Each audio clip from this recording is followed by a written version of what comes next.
The icon of the Yukon River is the mighty king salmon, also called Chinook. Now, historically, Alaskans have caught most of the fish, yet about half respond on the Canadian side of the border. They must fight their way up more than 2,000 miles to reach their natural streams. But recently, numbers have dwindled so low, Alaska failed to meet its treaty obligations to Canada 2 years in a row. Tonight, we begin a series that looks at what that means for those who depend on the salmon. KTVA 11's Rhonda McBride joins us with part one of Season of Hope. Rhonda.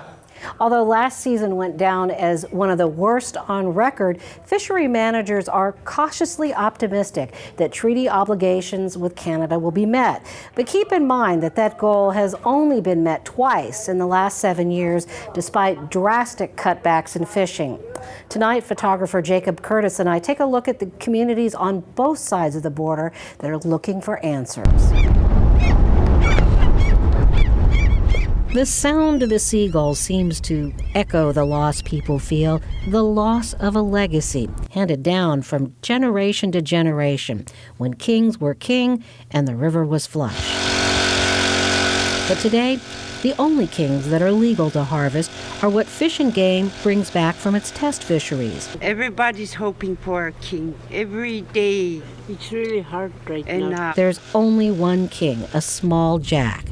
After scale samples are taken, it'll be given away. Although there are enough chums to go around, there's a long waiting list for the kings, which by tribal request go to the elderly and disabled.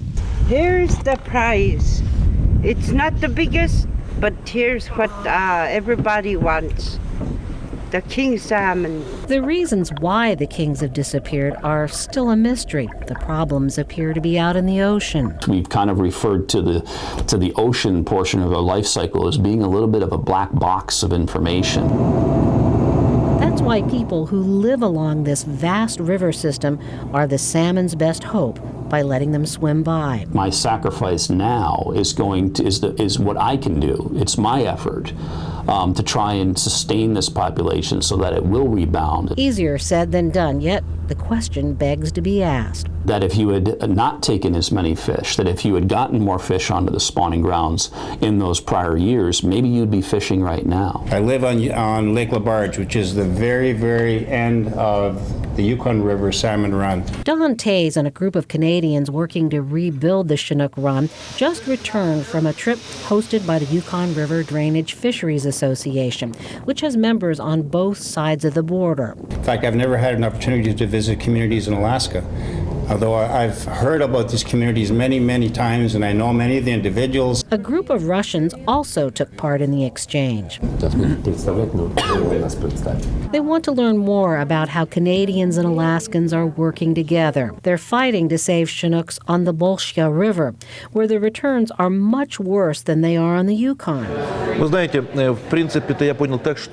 We're only at the very beginning of kind of like grassroots community movement. Sergei Vakrin believes high seas drift netting and poaching for caviar are to blame on the Bolshia, problems that can't be fought until people understand what's at stake. Then of course there is great hope. We say in Russia, hope dies last. It was a journey of hope, a journey towards understanding. If the kings weren't declining, it'd be filled up with kings. Да, если бы Chinook сейчас был. The Alaskans and the Canadians share both a river and a passion for fish. Some First Nations communities in Canada have voluntarily stopped catching Chinooks to allow more to reach their spawning grounds. Some haven't fished for a decade, a sacrifice they hope the Alaskans will appreciate. The Canadian elders worry that the younger generation won't learn to put up salmon, so they hold camps. These cultural camps are so important to them. It's part of their heritage. They want to maintain that until the Chinook come back. So they're going out and buying fish and then doing what they would do if they actually were out there fishing. So they can be ready when the kings make a comeback. Are you hopeful? I am, but I'm an optimist. Nothing's impossible. The journey is far from over. But for Canadians, there are some signs on the Alaskan side of the river that a season of hope may be on the wing. Tomorrow night, photographer Jacob Curtis and I will take you to the lower Yukon River to look at how fishermen are trying to avoid catching kings, while at the same time going after chum salmon, what's known as the money fish for the region. Using mostly drift nets, fishermen have harvested more than 1.7 million pounds of summer chums. Rhonda, when people think of dip nets, they think of families fishing down on the Kenai to put fish in the freezer. Now, this kind of sounds a lot different, actually. Well, it is, and it could very well be the first commercial fishery in Alaska where dip nets have been used. Those of you who have dip netted can imagine the back-breaking work netting 1.7 million pounds of chums. But the good thing about dip nets is that you can release the kings. Now, if the traditional gill nets had been used, which do snag the kings and kill them, fishermen would not have been allowed to go after the chums, and that's millions of dollars to the local economy. As we continue our series, Season of Hope on the Yukon, we look at how dip nets are both saving salmon and jobs. The dip nets allow endangered kings to be released while at the same time giving fishermen a shot at the summer chum run. KTVA's Rhonda McBride joins us now with a look at how it's putting money in some people's pockets. Rhonda. Joe and Emily, gill nets, the traditional gear for the Yukon, are highly efficient. And on a good day, you can snag as many as 100 chums in a single drift, and some kings as well, which usually wind up dead. That's why fishing was closed until the king run passed. But dip nets have changed all that. Tonight, photographer Jacob Curtis and I take you out on the river to see how dip nets are making a difference. You get maybe only one chum at a time, but the fish sure are lively. Almost as if they want you to chase them down. Sometimes the net comes up empty, so you try again. And again. Dip netters say the work is hard on your back, but Lorraine Murphy and her crewmates are determined. The dip netting is also compatible with the Yupik culture's emphasis on teamwork. Glenn Kameroff has gotten pretty good at multitasking, handling the dip net while steering the boat. With 3 dip nets deployed, the catch piles up. Still, hard to imagine how fishing at this pace can keep a processing plant busy. But the dip netters are responsible for putting almost 2 million pounds of chums through QuickPack, more than $1 million worth of salmon.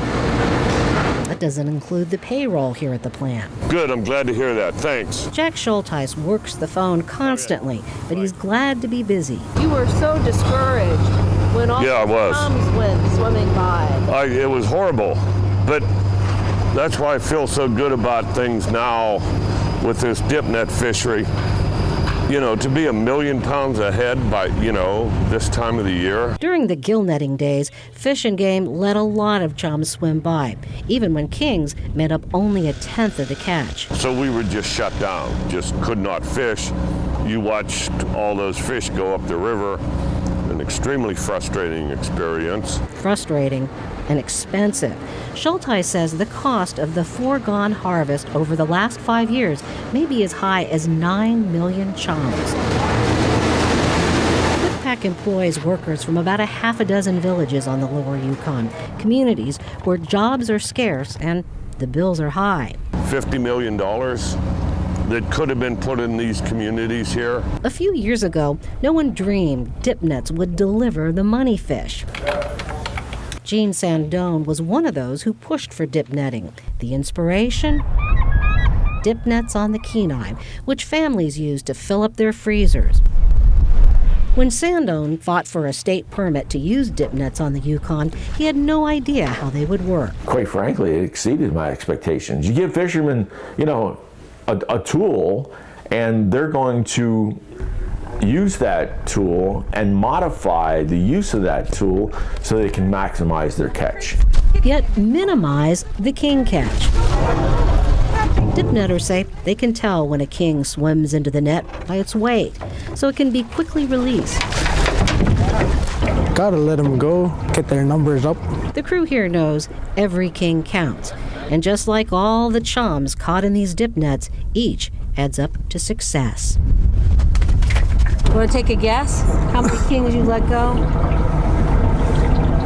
Should be close to 100 right now. Kings that may very well help mark the beginnings of a season of hope. QuickPack says that dip netters released about 5,000 kings this season. So how significant is that? Well, one way you can think of it, if those kings make it across the border into Canada, that's about 10% of the salmon needed to meet the terms of a treaty with Canada, which Alaska has failed to do for the last 2 years. Now, another new fishing technique is being pioneered on the Yukon, aimed also at protecting the kings, beach seining. Tonight at 10, we'll show you how it may be a viable alternative to gill netting. Like dip netting, you can release the kings live. They say necessity is the mother of invention, and when it comes to fishing on the Yukon, this old adage definitely applies. The ban on catching kings kept fishermen from going after chums, that is, until now. KTVA 11's Rhonda McBride joins us with another part of her report, Season of Hope. Rhonda. Well, Joe and Emily, for the longest time, it was actually the season of sacrifice, waiting for the king run to pass to then chase the chums. That's because the gill nets they use snag the fish by the gills, and as far as the fish go, that's all she wrote. So fishermen switched to dip nets, which allows you to release the kings alive. Some are also pioneering another technique to save the kings, beach seining, where nets are used to encircle the fish and trap them next to the shore. Left line. Although beach seining is common elsewhere in Alaska, the trick? How to make it work here. It's a different kind of fishing than what we're used to. But it's a fishing technique with promise. 28. 29.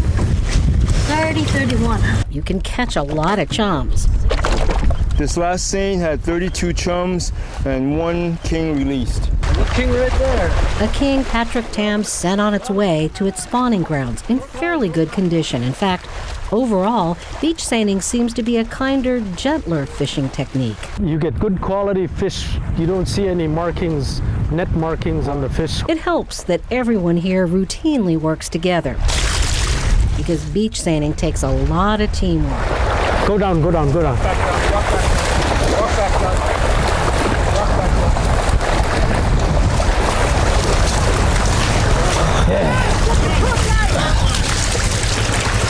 back At first, the crew manually hauled in their nets that are long and very heavy. It took about a dozen people to do that. The four-wheeler, though, helped them cut the job down to about 4 or 5 people. This is the first time I'm fishing like this, and it's fun, and I wish more people could try. The toughest part, releasing the kings. We all share this together. When we let them go, we're thinking about our kids. And this is a family operation here. Patrick holds the king like a baby. I just kind of wish them well and hope they reach the end of their life cycle and come back in greater numbers. That's my hope. Hope, hard work, and the will to try. Now, there is one drawback to beach seining. In years of high water, a lot of the beaches and sandbars disappear. That's why QuickPack, the fish processing plant in Amonic, is experimenting with another technique, purse seining. Similar, but you don't need a beach to do this. They credit the State Department of Fish and Game for collaborating on their efforts in making these new techniques work. What's in a name? A chum by any other name would taste the same, right? Well, maybe not if it's an Arctic Keta. Well, that's how the fish are being marketed around the world. And tonight, as we continue our series, Season of Hope, KTVA 11's Rhonda McBride tells us about the success of this unique species of Yukon salmon. Rhonda. Well, Joe and Emily in Alaska, with our sockeyes, silvers, and kings, well, the chums, they get no respect. But QuickPack, the fish processing plant in Amonic, has been working hard to rebrand the Yukon chums as Arctic Keta. QuickPack says that the Keta really are different because the fish have to travel so far to reach their spawning grounds, so they're loaded with fat, and that's gotten them attention from buyers around the world. For generations, the Yukon has been a river of hope, bringing food, work, and for Brits like Max Ropner, opportunity. Okay, I will find you the perfect fillet.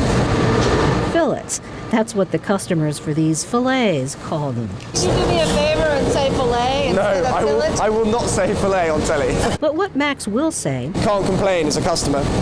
Not with fish like that. Max works for New England Seafoods out of London, which puts a high premium on Yukon chums, a fish in Alaska that sometimes gets disparaged as dog salmon. That baffles me every time.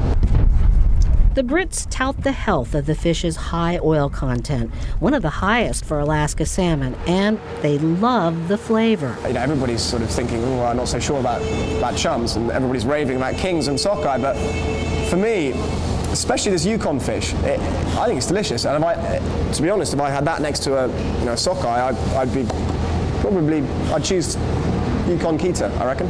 He reckons, and maybe on to one of Alaska's best-kept secrets. They serve it for dinner at the bunkhouse. Well, this is just natural, good fish. Okay, here we go. That is very good. You might be disappointed to learn that you can't buy this fish in Anchorage, which is popular with both high-end customers in London as well as your average working family. Kind of makes me proud to think that our fish is #1. It's like the greatest, the freshest, right off the Yukon here. It goes all over the world. You know, it's great to be a part of that. But also what we need to add is the date. Nick Grimshaw is also on the team of Brits here to oversee the quality of the Kita. But this is brilliant. This is exactly what we're after. Since New England Seafoods has been working with Quick Pack, the quality of the fish has markedly improved. The potential here to produce a very high quality product as well is almost unrivaled, so it's exciting. The fish have a long way to travel and must stay frozen for up to 6 months, so the Brits reckon they have reason to be particular. Oh, they are pretty straight up. They are teaching us a lot about the fish and the sanitary business, so it's a good learning experience. From trimming the fish, making sure the pin bones are completely out, and that no air is trapped in the packaging so that the salmon keeps its color, all are lessons that will improve Quick Pack's reputation. Because if we get a load of fillets like this, the amount of money we have to spend to get it looking the way we want it is vast. If you spend a few $1 million and you don't get what you want, then there's some pretty unhappy people back in the UK. So, and that's my fault. I'm in trouble. Now, we wouldn't want that to happen, but if the workers here could just teach the Brits to call them fillets instead of fillets. But then again... So just like 6. The accent, it makes the day go by a little faster. And it just had the time that the rat went in. Accents aside, the Brits say the story of the Yukon and its people only add to the mystique of the Arctic Kita. There are 2 chum salmon species that run on the Yukon, the summer and the fall chums, and the fall fish are considered even richer. They are featured in restaurants in Seattle, but alas, here in Alaska, no glory in your home state. So Rhonda, you've tasted chum before. Is the Yukon Kita fillet really that different? Fillet. I'm going to say fillet, but what I tried was very, very good. You know, it has sort of a mild but very rich flavor, sort of similar to silver salmon, but we wanted to find out what the experts have today to say about that. So we turned to Chef Jack Amon at the Marx Brothers restaurant and asked him to prepare some fillets, and we'll tell you what he has to say about them at 10 tonight. And he did pronounce it fillet, just to be sure on that. But, you know, to tell you the truth, where I'm concerned, when it comes to Alaska salmon, it's all good. Tonight in our series, Season of Hope, we look at the success of the Yukon chum, a fish that people on the lower river turned to after their king salmon run began to fail and commercial fishing for kings came to an end. Well, the chums have been a silver lining, and Rhonda McBride joins us to show us how the chums are the new money fish, Rhonda. Well, Joe and Emily, there has been a big effort to rebrand the chums as Arctic Kita to tout the salmon's extraordinarily high oil content. We asked a local chef to see how that translates from the net to the plate. We're going to serve it with a roasted red pepper coulis, some mashed Matanuska purple potatoes. Something else you won't find on the menu here at Marx Brothers. When I unpacked the box, I was very impressed when I saw the fish. And you could see that unlike other Kita salmon, there's a lot of marbling in here, which makes it rich. These fish came fresh from the Yukon River. QuickPack, the company that markets these chums as Arctic Kita, has had success selling them in Europe. Are you excited to see it sold in Europe? I think it'd be great, and especially from the Yukon. Where do you get to eat something from north of the Arctic Circle? You know, I think that's really exotic. So exotic, Chef Jack Amon has never tried Kita. I'm going to try one right now, and we can see the fish is really nice and flaky and still moist. Let's give it a bite. Good piece of fish. All right, ladies. Oh boy. Here we have some Yukon Kita salmon with the roasted red pepper coulis. We invited Jenny Koenig to join us. She's from the Yukon Delta Fisheries Association, the company that owns QuickPack. You don't think of red wine and fish, but Pinot and salmon are perfect together. I never would have known that. So taste the wine, taste the fish, taste the wine. Okay. That's how you do it. That sauce is to die for. It complements the fish really well without overpowering the fish. It's so delicate that you'd have to give it something nice and light to go with it. So you want the fish to be able to shine. The verdict? The Kita is typical of Yukon fish, buttery and mild. Why can't we sell this in Alaska? Why can't I get this beautiful fish at some of the stores here in Anchorage? Alaskans are fish snobs. People have seen so few Yukon fish in this market that they don't understand it. You say Kita or they hear the word chum and they turn up their nose because they're thinking about Cook Inlet chum or, Southeast chum. QuickPack says the oil content is what makes Kita different. In fact, the company claims it's richer in omega-3s than Copper River Reds, and that's quite a remarkable fish. But Kita appears to be in a league of its own. To Yukon Kita. And a toast to Jack Amon, the chef, for giving up his day off here at Marx Brothers to give us a taste of Kita and all the trimmings. Bon appetit. Now, Chef Amon says that he really does miss the Yukon Kings that he used to serve at his restaurant, but those aren't fished commercially anymore, so they're just not available. But tomorrow night, we'll look at how Arctic Kita is helping to rescue the economy of the lower Yukon. And now we're hungry at 10:30, thanks to you. I tell you, it was good. Yeah. It looked Don't good. rub it in. Okay. Community Development Quota Groups, or CDQs, are one of the legacies of the late Senator Ted Stevens. The program was set up to help coastal communities in western Alaska develop an economy by giving them shares in the Bering Sea fishery. Last year, the Yukon Delta Fisheries Development Association, the CDQ group for villages on the lower Yukon, earned about $18 million. Under federal law, the money can't be given out to individuals. It must be reinvested in fisheries. It provides work, it provides purpose, it provides goals. It helps keep up the way of life. Most of the CDQ's businesses, along with the QuickPack fishing plant in Imanek, lose money, but the idea is to circulate that money in fishing communities as payroll. Now, tonight in the final part of our series, KTVA 11's Rhonda McBride is here to show us how this economic engine works. Rhonda. Joe and Emily, it almost sounds counterintuitive. Businesses are supposed to make a profit. But on the lower Yukon, where there are very few jobs, the CDQ group thinks giving people work may be the best use of their money. During the fishing season, workers from communities all over the region descend on Imanek, and tonight photographer Jacob Curtis and I show you just what it means to have a hand up instead of a hand out. Mud. Fish oil perfume. Dissonance. Who are you? It looks like chaos, the constant movement. But there's a rhythm to it all, and Jack Schulteis is in his element. Come on, I'll show you. And they know this comes out of there. Check all of it. Yeah. Fishing is a tough business. You check that. Especially in a place like Imanek, with the high cost of electricity, air freight that costs more than $1 a pound to bring goods in.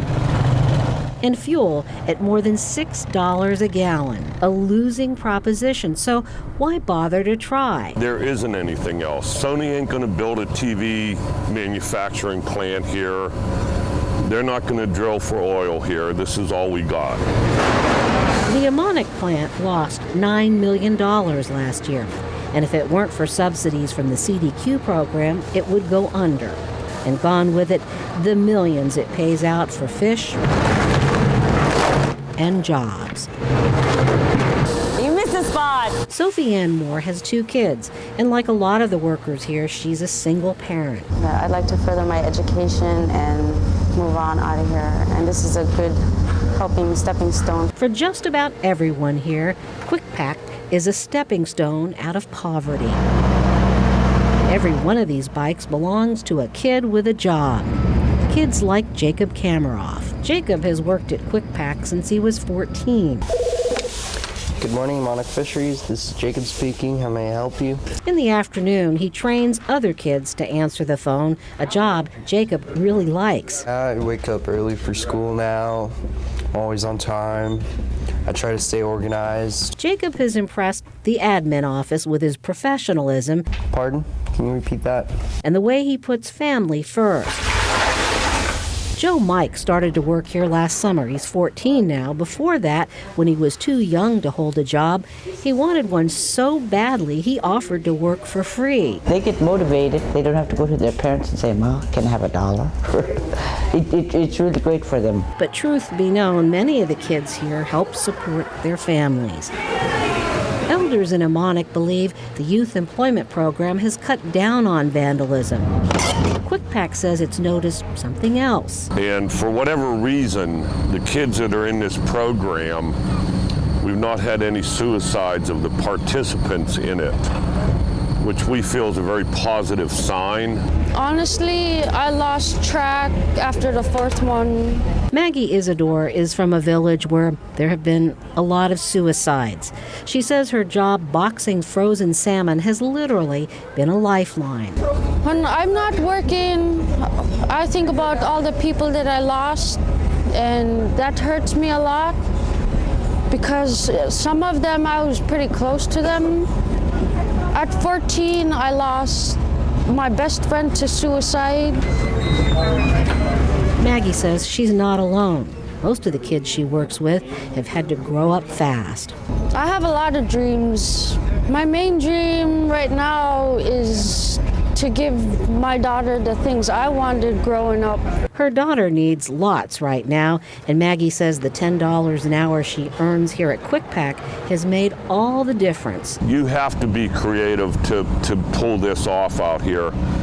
This isn't a by the book situation at all. Because the bottom line here isn't about profit, but keeping hope alive. Not all the jobs are in the plan. In fact, we met one high school student who inputs data for a fish tracing program, which lets customers know exactly where on the Yukon their fish was caught. And we also talked with a number of young workers who are putting themselves through college. There are more of them every year.